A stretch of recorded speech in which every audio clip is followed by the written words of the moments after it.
Salve, salve, amigas e amigos a mil por hora. Hoje é quinta-feira, é aquele dia especial, é o dia da recordação, é o dia do TBT aqui no canal, trazendo sempre uma lembrança bacana do esporte a motor em 2 e 4 rodas no Brasil e no exterior. E essa lembrança bacana, olha que lembrança bacana. Recordar é viver, já dizia aquela canção, ou o tempo passa, o tempo voa e a poupança Bamerindos continua numa boa. A poupança Bamerindos não continua numa boa, porque ela não existe mais, né? Assim como também não existe mais o Brasil campeão mundial de Fórmula 1. Pois é, gente, olha, saudade, né? E provavelmente não teremos mais nenhum piloto brasileiro campeão mundial de Fórmula 1. Com a mesma genialidade de Emerson Fittipaldi, de Nelson Piquet e Ayrton Senna, acho muito difícil. É claro que houve as oportunidades para Barrichello, que foi atrapalhado na Ferrari, Felipe Massa no Grande Prêmio do Brasil de 2008, mas e aí? E depois disso, o que nós tivemos? Mais nada. Então, lá se vão 30 anos desde 20 de outubro de 1991, o dia em que Ayrton Senna chegou ao 3º Campeonato Mundial de Fórmula 1. Um enredo, uma história que a gente começa a contar agora, que na verdade vem muito antes dessa decisão de campeonato, que foi na penúltima etapa, o Grande Prêmio do Japão, disputado em Suzuka. Começou na pré-temporada.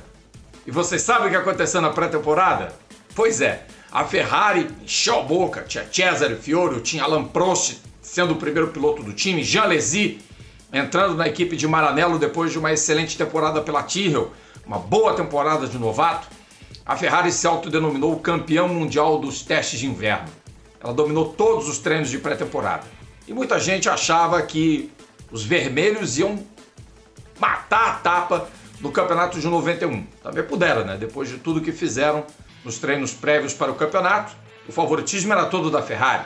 Ninguém falava muito da McLaren número 1 de Ayrton Senna, nem do carro número 2 guiado pelo austríaco Gerhard Berger, e também não se falava da Williams, que já começava a desenvolver o carro que seria uma referência da Fórmula 1 durante 3 anos.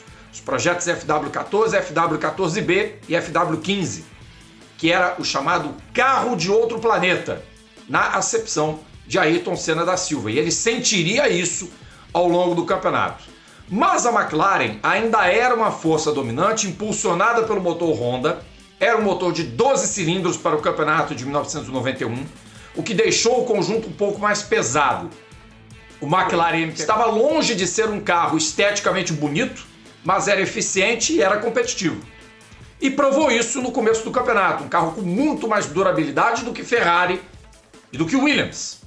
Ayrton Senna emplaca não só uma, mas 2, 3, 4 vitórias consecutivas. E o Brasil chegou a 7 vitórias seguidas na Fórmula 1. Não foi brincadeira não, porque somaram-se as 2 últimas do Piquet em 90 com a Benetton, no GP do Japão e também no GP da Austrália, e as 4 primeiras do Senna. O Senna vence em Phoenix na abertura do campeonato no dia 10 de março, domina com Prost chegando em segundo e Nelson Piquet em terceiro. Um pódio que raras vezes se viu na Fórmula 1 nos períodos de dominação exatamente da McLaren. A posteriori vem o GP do Brasil. E aí é que vem o grande momento, um dos grandes momentos, na verdade, do Ayrton Senna naquele campeonato. É uma prova tensa, é uma prova difícil. O Mansell e o Patrese colocam pressão no Senna a corrida inteira. Mansell acaba rodando, quebra o câmbio, a transmissão da Williams falha e ele abandona. Nesse momento da corrida, ninguém sabe, mas o Ayrton Senna já lutava com problemas de transmissão. Ele vai perdendo uma marcha após a outra. E quem percebe que o Senna tem sérios problemas e está apenas com a 6ª marcha é o jornalista Edgar Melo Filho, que também foi piloto. E por saber das coisas, o Edgar identificou por ouvido que o Senna estava andando apenas com a 6ª marcha. O Nelson Piquet veio com aquela história de que porque é impossível um carro andar com 6ª marcha, o Senna provou exatamente o contrário. Acabou conseguindo um ritmo confortável, o Riccardo Patrese não teve como se aproximar e depois choveu. E aí o Senna começou a botar pressão no Mihaly Ridazzi para que a corrida terminasse antes do final, mas ela não termina antes do final.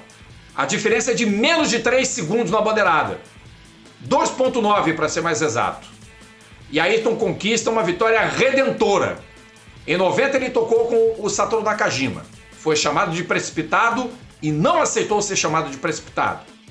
Em 89, na primeira curva, na última corrida em Jacarepaguá, se enroscou com o Berger e com o Ricardo Patrese. Em 88 foi desclassificado por uma troca irregular de carro. Em 87 quebra. 86 segundo. 85 quebra e 84 quebra na corrida que foi a corrida de estreia dele na Fórmula 1. Então uma vitória de muito significado.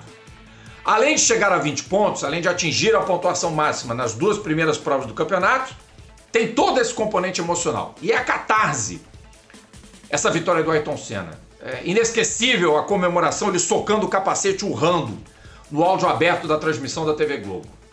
Como também vocês lembram do espasmo que o Senna sofreu, né, ao levantar o troféu. Ele estava destruído fisicamente pelo esforço de guiar um carro sem direção hidráulica com a sexta marcha. E tem a entrevista dada a Luiz Fernando Lima no final da corrida, uma entrevista tão cheia de significados quanto a do título mundial que viria tempos depois. Claro, todo mundo sabe que o Senna foi campeão e é sobre isso que a gente está falando, não precisamos falar da spoiler aqui, porque a história já foi contada. Então o Senna tem duas entrevistas primorosas, históricas, essa do quando Deus quer uma coisa e ninguém tira, essa é a frase, né, da vitória do GP do Brasil de 91, o que soou às vezes hipócrita para muitos, né, porque a gente sabe que o automobilismo é um meio muito mundano, e muita gente achou essa declaração do Senna hipócrita demais, mas enfim, isso não vê ao caso. E claro, a entrevista do título pós o GP do Japão. Vem a terceira etapa do campeonato, as duas primeiras corridas com 2 segundos lugares diferentes, vocês viram, né? Próximo no GP do Brasil, Patrese em Interlagos, e vem o GP de San Marino. A campeã mundial dos testes de inverno fracassa. Alain Prost roda na volta de apresentação, é uma vergonha completa, e a McLaren domina de cabo a rabo. Tem problemas o Piquet, o Mansell também se enrola, o Patrese também nada dá muito certo, o Moreno é quem ia pro pódio, o Stefano Modena, e acaba J.J. Leto sendo o coadjuvante da festa da McLaren. Vitória de Senna, segundo lugar de Berger. Ayrton Senna, 30 pontos. Williams, 0. Aliás, 6, né? Na verdade, que o Ricardo Patrese tinha pontuado no GP do Brasil, desculpem, mas Nigel Mansell, 0. 30-0 de Senna sobre Nigel Mansell. E o placar sobe, mas a diferença diminui. Porque em Mônaco o Senna emplaca a 4ª vitória consecutiva, ganha mais uma vez o Grande Prêmio de Mônaco, torna-se o Mr. Mônaco, junto a Gran Hill, conquista a sua 4ª vitória no Grande Prêmio de Mônaco, e ele assiste de um telão o Leão passar o Anão, que era o Anão, o Alain Prost, que era segundo, e o Leão vem e dá um passão no Alain Prost, que deixa o Prost falando sozinho até hoje. É uma bela ultrapassagem do Mansell, e o Senna vibra, bravo! E o Mansell chega em segundo. Mas o Senna, acho que ali ele começa a antever que terá dificuldades dali para frente. E elas quase começam no GP do Canadá em Montreal, quando o Senna abandona por problema de alternador na 25ª volta. E o Mansell liderava, e o Mansell rumava para a primeira vitória, mas aí cismou de dar tchauzinho para a câmera, a reduzir a velocidade do carro, e de repente a Williams Renault entrou em curto. Por um sistema eletrônico entrou em pane. E aí o câmbio semiautomático deixou de funcionar, e depois é aquela coisa, aquela cena, o Mansell sempre teatral, dá socos no volante, e o Piquet vence e fala: eu não tenho pena, vence quem chega primeiro. 7ª vitória seguida de brasileiro na Fórmula 1. Aí os ingleses ficaram absolutamente loucos com aquilo. Mas era tempo do Mansell reagir. Vocês achavam que essa reação aconteceu no México, né? Coisa nenhuma, quem venceu foi o Ricardo Patrese, que passou a ser o vice-líder do campeonato. E entre as corridas do Canadá e do México, o Ayrton Senna veio para o Brasil, deixou o trabalho de desenvolvimento do carro para o Jonathan Palmer, deixou para o Emmanuel Pirro, também para o Gerhard Berger. Enquanto os companheiros de McLaren se matavam, o Ayrton veio se descontrair. E aí sofreu um acidente de jet ski. E nesse acidente de jet ski ele sofreu um ferimento muito grande na cabeça aqui atrás.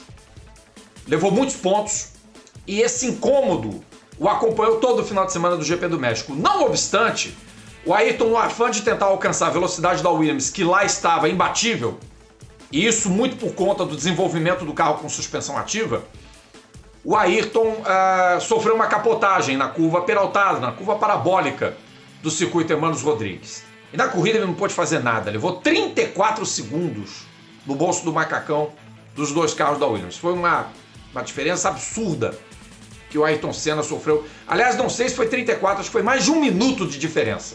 34 foi manicure, que a Williams outra vez ganhou em dobradinha, com vitória do Mansell e o Patrese em segundo, e o Senna foi terceiro colocado. Nessas duas corridas, o Senna não pôde fazer absolutamente nada contra o poderio da Williams. Aliás, ele não faria por 4 grandes prêmios: México, França, Inglaterra, Grã-Bretanha, né, no caso, e Alemanha, onde a Williams emplacou 4 vitórias consecutivas, uma com Patrese e 3 com Mansell.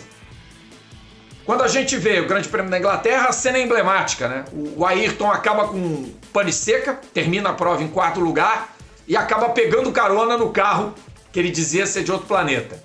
Depois, em Hockenheim, a Williams vence de novo, o Senna aproveita para desestabilizar a cabeça do Prost outra vez numa disputa de curva. O Prost acaba saindo reto, depois o Senna termina com pane seca e é nova vitória da Williams. Aí a situação do campeonato começa a ficar indefinida, porque quando chega a metade da temporada, o Mansell tem 43 pontos. Ele tinha ali 2 segundos lugares e um sexto, até depois do GP do México. Depois ele passa de 13 para 23 com a vitória na França, para 33 quando ganha em Silverstone e 43 quando ganha em Hockenheim. E a essa altura do campeonato, o Senna, que não pontua pela segunda vez no ano, fica em 51. Então, com o Senna estacionado, o Mansell se aproxima, mas o Senna reage. É tempo de reação. E aí o Senna foca no campeonato, foca no interesse comum, que é o tricampeonato. Ele vence de forma brilhante no Hungaroring, o Grande Prêmio da Hungria. Dá uma aula de pilotagem, suportando a pressão do Mansell e do Patrese a corrida inteira. É uma aula de pilotagem do Ayrton e ele vai para 61 pontos no campeonato. E sobe para 71 quando vence o GP da Bélgica, suportando também toda a pressão de todo mundo que ameaçou a vitória dele. E foram vários os pilotos que ameaçaram. Mansell, Ricardo Patrese, que veio de 17º, Jean Lézy e até André de César de Cojoda. Até André de César de Cojoda. Incrivelmente, quem chega em segundo ao Prost. E foi também o único ponto do Gugelmin em 91 e a última corrida do Moreno pela Benetton. No GP seguinte, em Monza, na Itália, no dia 8 de setembro, o Ayrton Senna, se vencesse, chegava a 81 pontos e poderia começar a encaminhar o tricampeonato com muita antecedência. Só que o Mansell se lembrou que tinha o melhor carro da Fórmula 1 na época e deu um baile no Ayrton. Então descontou 4 pontos do brasileiro, que ficou com 77 na classificação. Isto posto, foram os pilotos a Portugal para a disputa da 13ª etapa do campeonato. E aí o que faz o Mansell? O que faz o Mansell? Emula 1989 com outro enredo. E eu explico por quê. Em 89 ele errou a entrada do box, deu marcha ré, foi desclassificado. Depois alegou que não enxergava a bandeira preta, bateu no Ayrton Senna e os dois voaram para fora da pista na primeira curva. 2 anos depois, pela Williams, ele não errou a entrada do box, ele fez a parada, mas quando saiu, uma roda não estava aparafusada de forma segura e ela cai no pit lane. O Mansell, lembrando do episódio da marcha ré, não dá a marcha ré. Porém, os mecânicos da Williams vêm e rebocam o carro. Ajuda externa não permitida. O Mansell é desclassificado, ele volta na 17ª posição, mas não adianta mais absolutamente nada. E dessa vez ele enxerga a bandeira preta. Safadinho esse Mansell, né? Bom, contra a Williams ali, de novo, o Senna não podia fazer nada. Na pista de Estoril, Patrese emplacou sua segunda vitória, manteve a Williams ainda no jogo pelo Campeonato Mundial de Construtores, mas o Ayrton Senna conquistou 6 pontos importantes. Se ele estava com 71 após a vitória em Monza, na Bélgica, mais 6 de Monza, 77, mais 6 em Portugal, ele chegou a 83 pontos no campeonato. Certo? Então a matemática era muito clara. 86 e o Mansell tentando descontar a diferença a todo custo. 86 a 62. Chegou a 24 pontos a diferença entre os dois pilotos com a desclassificação do Mansell no Estoril. Veio o Grande Prêmio da Espanha, na nova pista da Catalunha, em Barcelona, em Montmeló. E é inesquecível a cena de Mansell e Ayrton descendo o retão de 1.047 metros lado a lado. Só o turbilhonamento das asas, gerado pela velocidade intensa dos dois e o duelo que muita gente esperava que fosse acontecer. E aí o Senna, sabendo que não tinha como segurar o Mansell, dá uma pequena recuada, pensa no campeonato, evidentemente. Logicamente que o Ayrton Senna pensa no campeonato, que poderia ter sido decidido naquele final de semana, e sabe que o Mansell é superior. O Mansell faz uma exibição de gala e vence mais uma no campeonato. Foi a 5ª vitória do Mansell na temporada de 91. O resultado é que o Mansell vai para 72 pontos e o Ayrton Senna, depois de uma rodada, uma pista que ficou úmida, o Ayrton teve alguns problemas de equilíbrio com o carro, viu até o Alesi fazer uma corrida muito melhor que ele no piso traiçoeiro. O Ayrton Senna chega apenas em 5º, marca 2 pontos, mas são pontos importantes, né, para a construção da sua vantagem na classificação do campeonato. O Mansell tira 8 do Ayrton Senna, a diferença é de 16, ela não pode subir além de 20. E aí acontece a 15ª etapa no Grande Prêmio do Japão, dia 20 de outubro de 1991. Os dois largam com o Ayrton imediatamente à frente do Mansell. E aí o Mansell, que já 3 anos antes, 4 anos antes na verdade, entregaram o campeonato para Nelson Piquet num acidente, num treino, que não era o treino de classificação para o Grande Prêmio do Japão. Passou reto, Mansell! A frase histórica de Galvão Bueno. Ela disse absolutamente tudo do que aconteceu. O Mansell perdeu o controle do carro na entrada da primeira curva, logo depois da descida da reta dos boxes. Saiu reto, rodou, parou na brita. Fim de assunto. E com isso, Ayrton Senna já era campeão sem precisar vencer a última corrida do campeonato. E aí Ron Dennis entra pelo rádio e pede a Ayrton Senna que deixe Gerhard Berger ganhar, pela colaboração que Berger deu ao longo do campeonato, para que Ayrton fosse tricampeão mundial por causa dos testes, todas as coisas que o austríaco fez. E eles eram muito amigos, é bom que se diga que Ayrton e Berger tinham uma relação de amizade muito grande, que já vinha desde o tempo do Berger correndo na Ferrari, né, e que se acentuou no período de 3 anos em que os dois dividiram boxes pela equipe de Ron Dennis. E o Ron pelo rádio lembrando ao Ayrton Senna. E na verdade, isso já era um acordo que já vinha pré-corrida, e o Galvão Bueno sabia dessa história, porque logicamente o Ayrton participou a ele desse plano de que ele não precisava ganhar a corrida para ser campeão, e se o Mansell tivesse abandonado, etc e tal, que ele deixaria o Berger passar. Mas o Galvão guardou a informação para si e não fez isso, não informou durante a transmissão de que o Ayrton Senna tinha um plano, que o Ron Dennis tinha um plano que permitia o Berger vencer o Grande Prêmio do Japão. E aí vem a outra frase: eu sabia na última curva da última volta. O Galvão disse que não pensou 2 vezes antes de falar aquilo, e que depois se arrependeu do episódio. Porque o narrador da TV Globo levou uma comida de rabo monumental do Boni por memorando e também por telefone. Porra, se sabia, por que não falou? O Boni cobrou do Galvão. Porque se ele tinha a informação, o mínimo que o narrador poderia ter dito é: vai chegar no final da corrida e os dois vão trocar posição. O Berger vai ganhar contra a vontade do Ayrton Senna, porque o Ayrton Senna, contrariado, aceitou a ordem do Ron Dennis. E ele relutou em ceder a posição. Foi uma coisa muito parecida, só que, claro, de uma forma muito menos escandalosa do que o hoje não, hoje sim do Rubinho. Só que naquela oportunidade ninguém deu muito a mínima, porque o Senna venceu o campeonato de qualquer forma.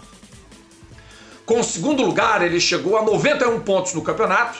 Ele estava com 85, por conta exatamente de ter terminado a corrida da Espanha na 5ª colocação, tinha 83 pontos, passou para 85, depois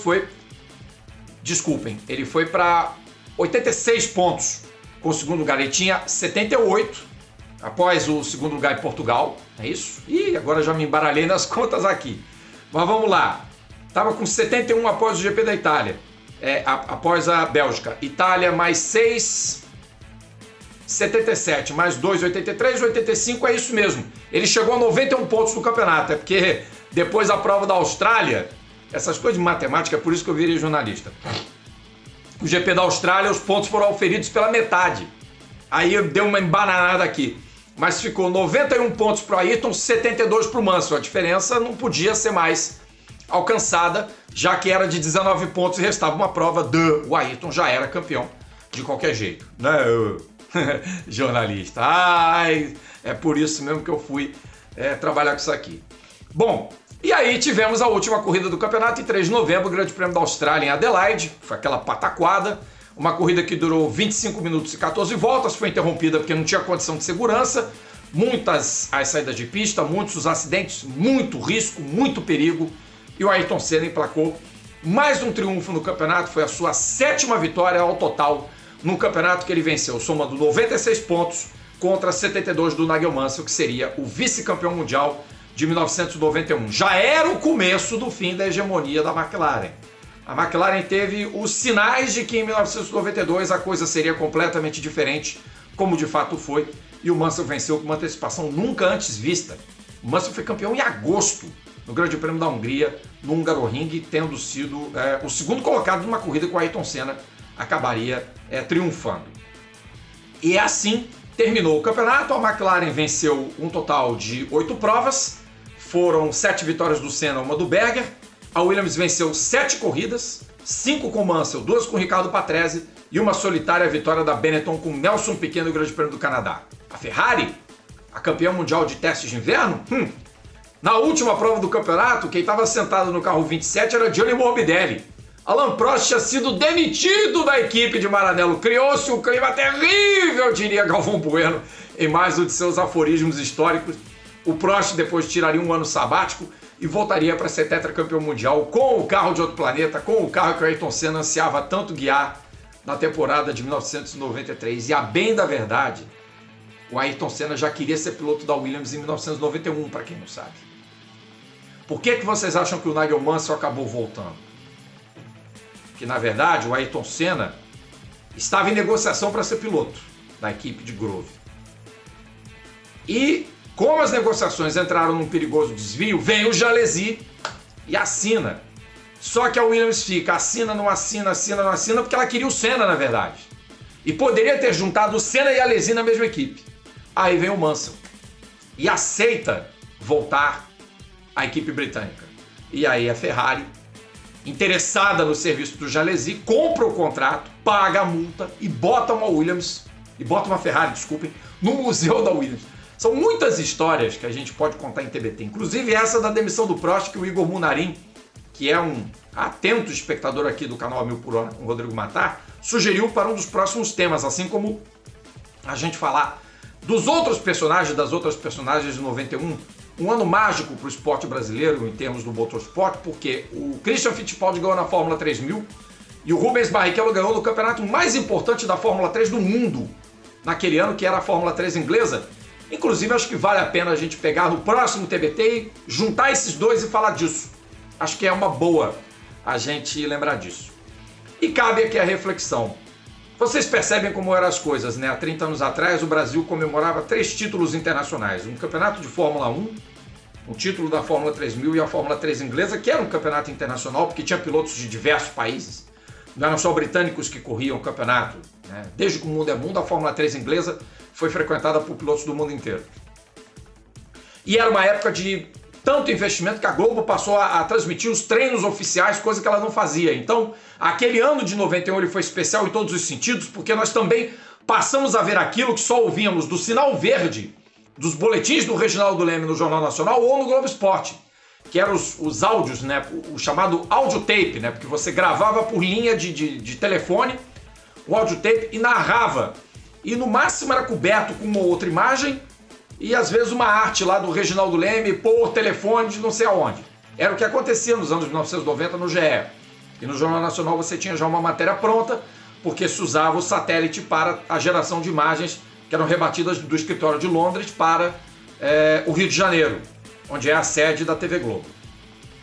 E o Sinal Verde virou um calhau de programação na madrugada, que é uma pena, que é lamentável, porque foi um programa muito bem produzido nos anos 80.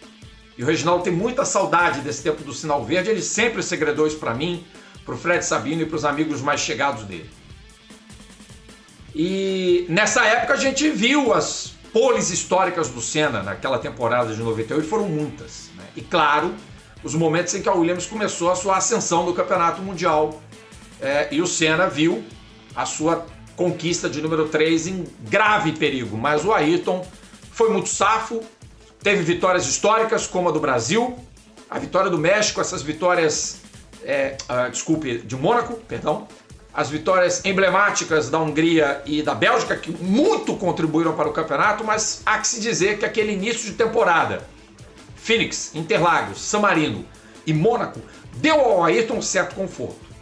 A McLaren se reestruturou depois de um momento menos bom no campeonato, carro brutal, era um carro vencedor de corridas e ganhou mais corridas que a Williams, por conta da irregularidade do Mansell, por conta da inconstância do Riccardo Patrese. Mas a Williams depois dominaria os anos seguintes e aí a história da Fórmula 1 mudou dramaticamente depois de 1º de maio de 1994 e também a história do Brasil na Fórmula 1 nunca mais seria a mesma. A gente volta na próxima quinta-feira com mais TBT aqui no canal A Mil por Hora com Rodrigo Matar. Foi um grande prazer a gente dividir esse momento. Ayrton Senna, tricampeão mundial de Fórmula 1 em 1991. Deu saudade? Você gostou do vídeo? Então curta, compartilhe, ative as notificações de conteúdo, inscreva-se aqui no A Mil por Hora com Rodrigo Matar. Tchau, tchau!